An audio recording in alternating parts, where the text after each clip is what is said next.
একটা ব্লগ নিয়ে চলে এসেছি। এটা হচ্ছে আমরা বাটা যাওয়ার ভিড়। দেখো কেমন ভিড়টা হয়েছে।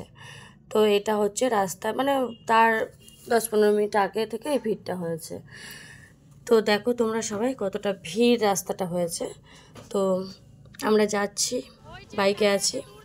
তো ওই যে দেখা যাচ্ছে ওটা হচ্ছে পিছন দিকটা, যে 111 ফুট ইয়েটা আছে, ঠাকুরটা হয়েছে না, তো সেটাই দেখতে যাচ্ছি। সরস্বতী 111 ফুটের সরস্বতী। তো তোমরা দেখো রাস্তার অবস্থাটা, ভিড়টা একবার খালি দেখো। যদিও ওখানটা ভিড়টা সমস্যা হচ্ছে না, কারণ ওখানে এরিয়াটা বড় বলে কত, মানে আমার মেয়ে গাড়িতে বসে নাচ করতে লেগে গেছে। ওখানটা এরিয়া সেই কারণে ঢুকলাম এটা। তো এবার গাড়ি এখানে গাড়ি পার্কিংয়ের জায়গাও আছে।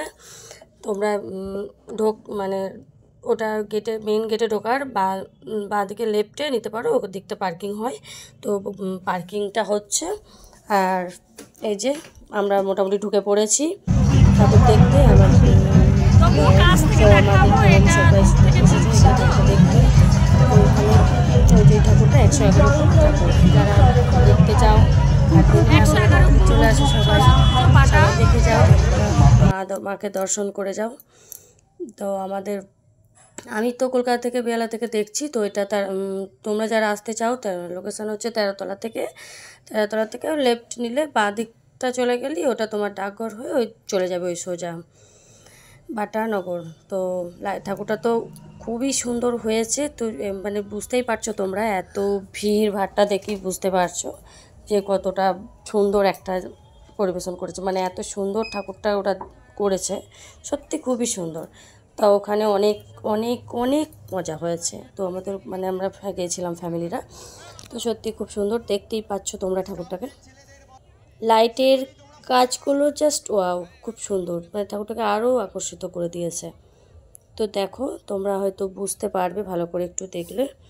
তো জায়গাটা খুবই সুন্দর। আর এই ঠাকুরটা হয়েছে তোমার 23 তারিখ থেকে ওপেনিং হয়েছে, 5ই ফেব্রুয়ারি পর্যন্ত থাকবে। যারা দেখতে চাইছো বা যারা আসবো ভাবছো, কদিন থাকবে বুঝতে পারছো না, তো তারা কি খাচ্ছিস আবার আছে চলে এলাম। কি খাচ্ছিস তুই? দেখ কি খাচ্ছিস, এ বাবা মুড়ি কই? খাবারটা ছিল মোটামুটি, জিজ্ঞেস করেছিস? খাবারটা নেওয়ার পর বুঝতে পারছি খাবারটা কিন্তু খুব একটা ভালো না। একটু স্টার্ট করে দিয়েছে, এমনিতেও খুব একটা ভালো না। তো যাই হোক, সবাই বাচ্চাগুলো এই যে খাচ্ছি। এই যে না এই বাবা দীপাদি দেয়নি বলে রাগ, এত দিচ্ছে করছে তো তৈরি।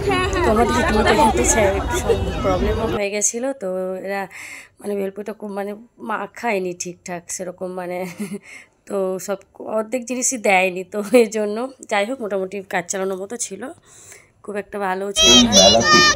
আমরা নিয়ে এসেছি মেদিনীপুর জেলার বিখ্যাত নিরামিষ পাঁশকুড়া চপ। এই মেদিনীপুরের বিখ্যাত পাঁশকুড়া চপের তুলনা নাই। গরম গরম খাস্তা ভাজা সবার প্রিয়। কাছে গেলাম, এত লাইন, ঠিকঠাক ছিল না বলে আবার চলে এলাম। আলু টালু ছিল না মাখানো, ওইগুলো আবার চলে আসলাম। তো ওই যে সব খাওয়া স্টার্ট হয়ে গেছে। এই যে আমাদের সব, আমার মেয়ে তো হাসি দেখছে না। এই যে এবার চলে এলাম একটা মানে চপের দোকান।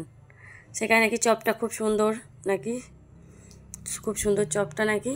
তো এখানে চপটা একটু টেস্ট করলাম। এটা হচ্ছে মেদিনীপুর থেকে এসছে, ওরা বলছিল মেদিনীপুর থেকে এসেছে। সেই চপের কাছে গিয়ে আমি চপটা একটু টেস্ট করলাম। তো খুবই সুন্দর, ওইটা তো সত্যি ভালো হয়েছে। তারপর একটু খেলার দিকে চলে গেল, আমাদের পুচকাগুলো সব এই গেমটাই গেল, এখানে খেলতে লেগে গেল। তো আমার মেয়ে দেখে বায়না করছে যে আমিও যাবো। চলে আসলাম এখানে। দেখো আমি কত মজা করছি, কত এনজয় করছি, আমার খুব ভালো লাগছে।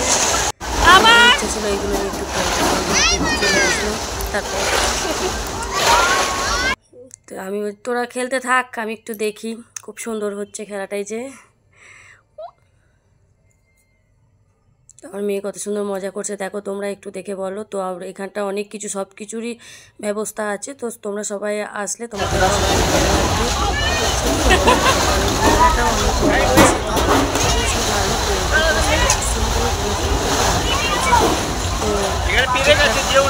খাবার দাবার দোকানগুলো ঠিকঠাকই ছিল, মোটামুটি কাজ চালানোর মতো ভালোই আছে। আমার মেয়ের তো আর মজা মানে আনন্দ এত হচ্ছে, ওকে তো আর মানে কি বলবো, ওকে আর দিয়ে করা যাচ্ছে না, তো সুন্দরভাবে এনজয় করছে দেখো। আমি ডাকছি চলে আসার জন্য, ওর কোনো ব্যাপারই নেই, কোনো কানেই লাগছে না কিছু। যাই হোক, বাচ্চাদেরও ভালো লাগবে, অনেক সুন্দর লাগবে, কারণ ওদের খুশি তো আমাদের খুশি। যাই হোক, বাচ্চাদেরকেও অনেকটা সুন্দর লাগবে, ভালো লাগবে, ওরা আনন্দ করতে পারবে। খুবই সুন্দর দেখো না, অনেক তার এমনিও আছে অনেক নাগরদোলা চড়ার জন্য। তো আমি তো এমনিতেও ভয় পাই, তারপর চলে আসলাম, টুকটাক খাবার দাবার খেতে হয় নাকি, তারপর চলে এলাম একটা চাউমিন দোল মোমো সব কিছু মোটামুটি আইটের মধ্যে। ওদিকে আর বসে পড়েছে, আমি চাউমিন খেলাম, এরা রোল, ওই যে মারমার লেগে গেছে সব খাবার দাবার নিয়ে। টাটা সকল।